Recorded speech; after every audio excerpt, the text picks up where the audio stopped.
There are a variety of methods used to install PVC trim. With Celect trim, there are a few in particular that we strongly recommend. First, when it comes to the trim around windows and doors, which we're going to cover here first, it's a good idea whenever possible to assemble those parts first prior to applying them to the wall. Use a good PVC cement at all the joints, with the exception of maybe fascia board or frieze boards, where you want to create a scarf joint or even better yet a shiplap joint to help manage the expansion contraction of those long pieces. And also, we really prefer that you use the Cortex screws and plugs to fasten the product to the wall. And we'll get into that a little bit more later. Working with cellular PVC is a lot like working with wood. So the tools and methods that we use are very similar. And there's a variety of different profiles within the Celect product line that'll enable you to create a variety of different trim styles, such as the one that I'm going to show you here.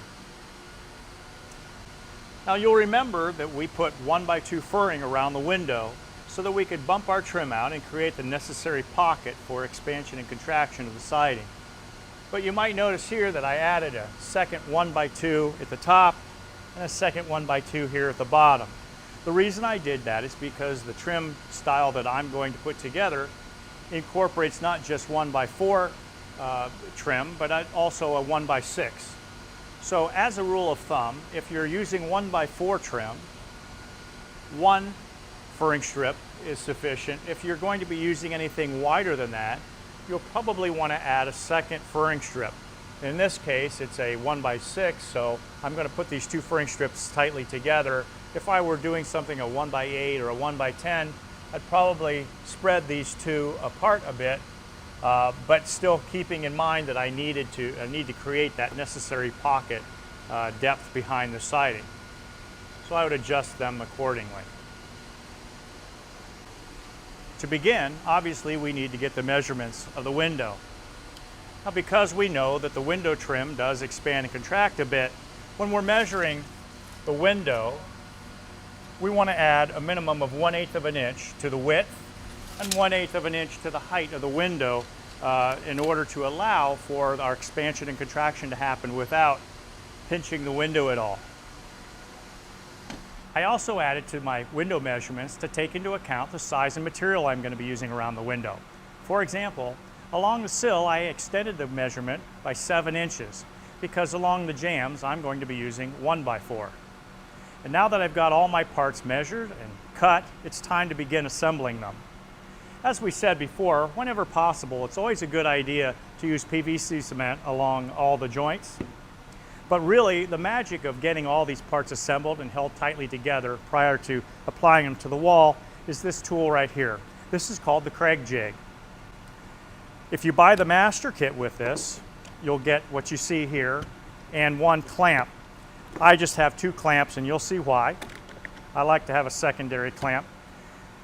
The nice thing about this particular jig is that you're able to clamp it to your work table to begin with, so it holds everything nicely in place while you're creating your pocket holes. There are a couple adjustments that we need to make on this thing before we can use it.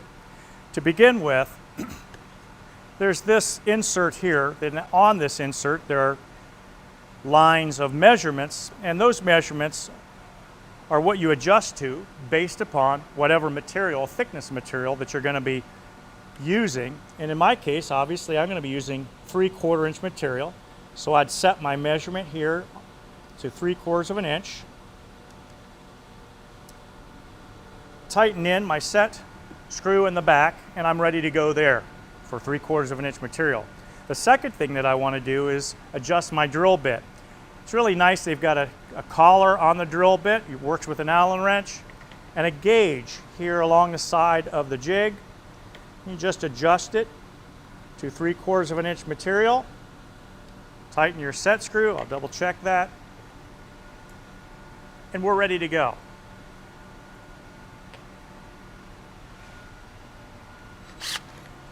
Now, to use the jig, simply put your board in. Make sure that you keep the backside towards the fence here. A nice system to actually clamp your board into the jig itself, and then you're ready to drill.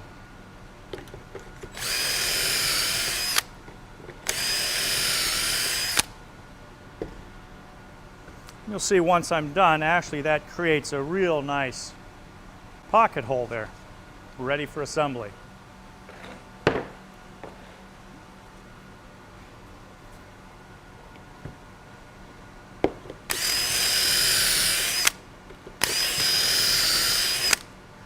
Now that I've got the pocket holes drilled in my side pieces, I can begin to assemble the basic frame around the window. My trim design calls for a skirt board along the bottom, so I'm using a 1x6 along the bottom, 1x4s along the sides, and a 5/4 by 6 with some ram's crown along the top. I'm going to start by putting some PVC cement along this seam. Now be careful, use very little. You don't want any of the PVC cement to get on the Kynar finish because it can damage that finish.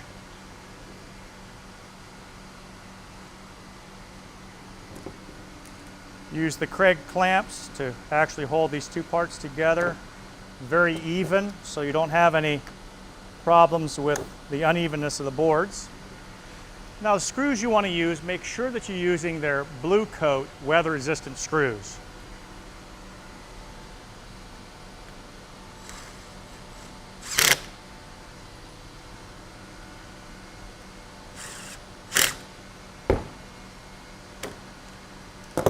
And that's one joint.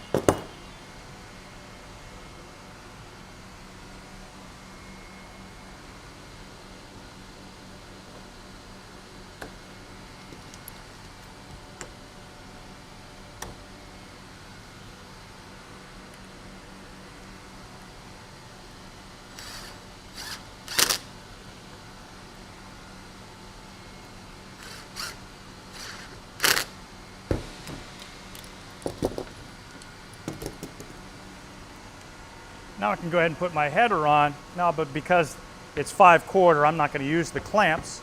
I'm just going to hold it by hand in position.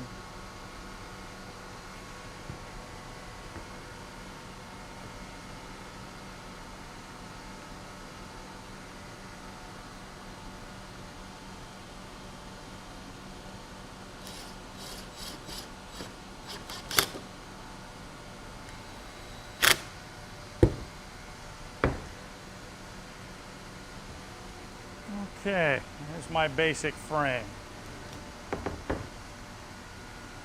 Very good, all tight.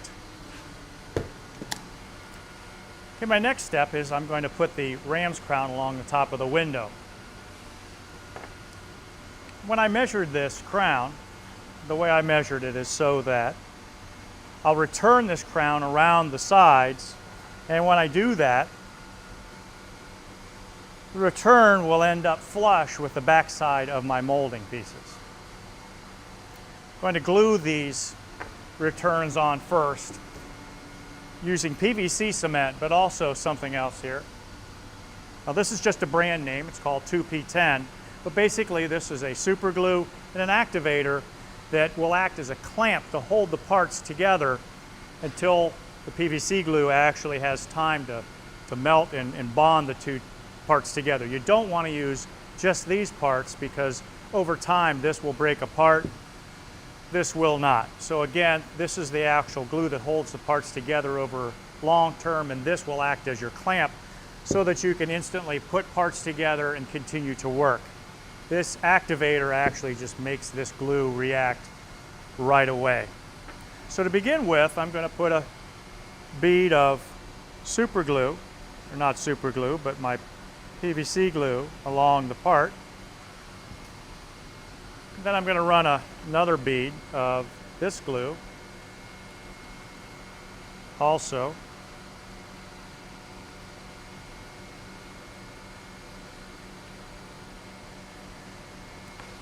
And then on my other part, I'm going to spray some of this activator, being careful not to get too much on the face. The easiest way I find is to line up the tip of your part, of your miter, and then just bring it back and hold it for a second, and you're ready to go. Again, that's the activator, the super glue acting as your clamp. But one thing to note is make sure that you have everything lined up, because there really is very little time to adjust anything. So I'll just do the other side as well.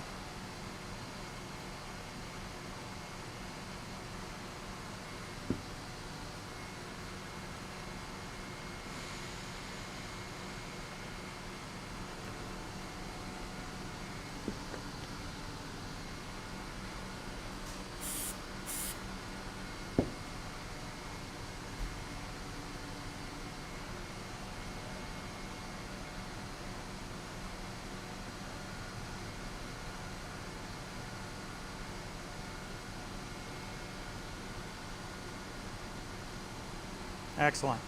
Okay. Now we'll be able to place the ram's crown down on to the header. Before we do that though, we'll run some PVC cement along the top.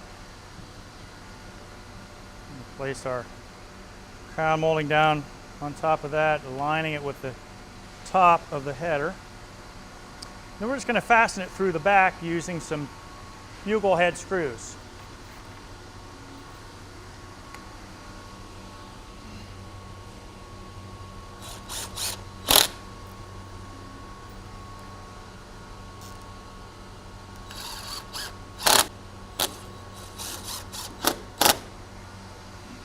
Okay, now we're going to use the same technique as we used there on the adding the sill to the skirt board.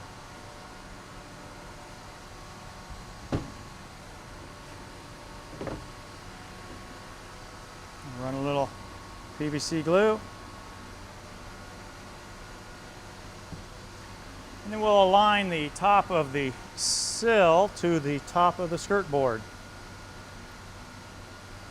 and fasten it down with some bugle head screws.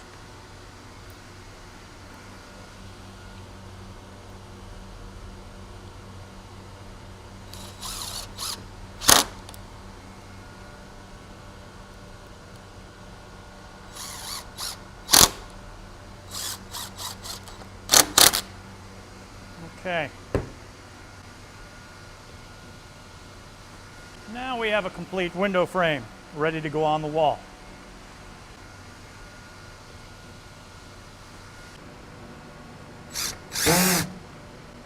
Drive the screw all the way in until the felt part of the bit actually touches the surface of the trim, and you'll know that you're deep enough to completely seat the plug. Then take one of the plugs and obviously put it in the hole. Now, to completely seat this into the hole, what I like to use is just a scrap piece of trim. Tap on the trim, and the plug then is flush to the surface. And we'll continue to do this around the window, staying about 2 inches from any of the cut ends. So we'll say 2 inches in here, 2 inches in from the top, and make sure that we space them no more than 16 inches apart.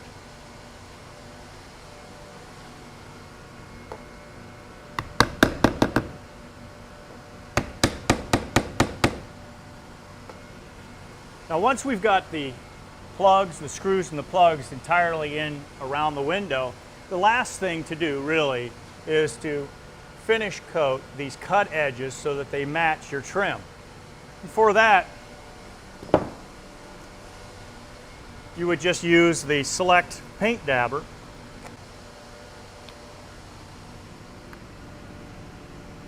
So just take the applicator and again just kind of dab it on the edge.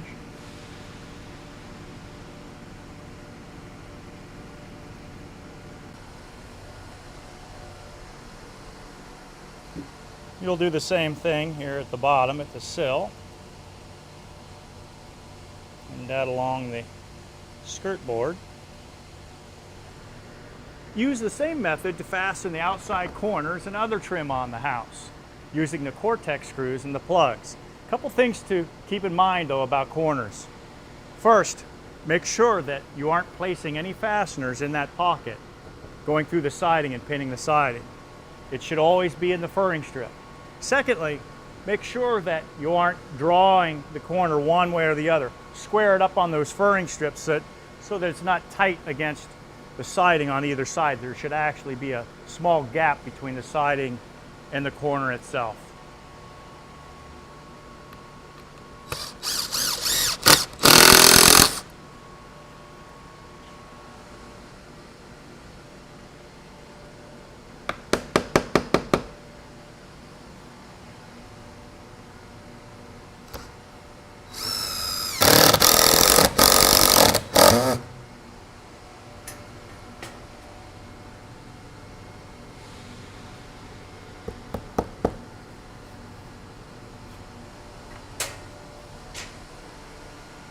When you need to install more than one consecutive piece of trim, such as an extended frieze board or an outside corner or something like that, we recommend that you do one of two things at the seams.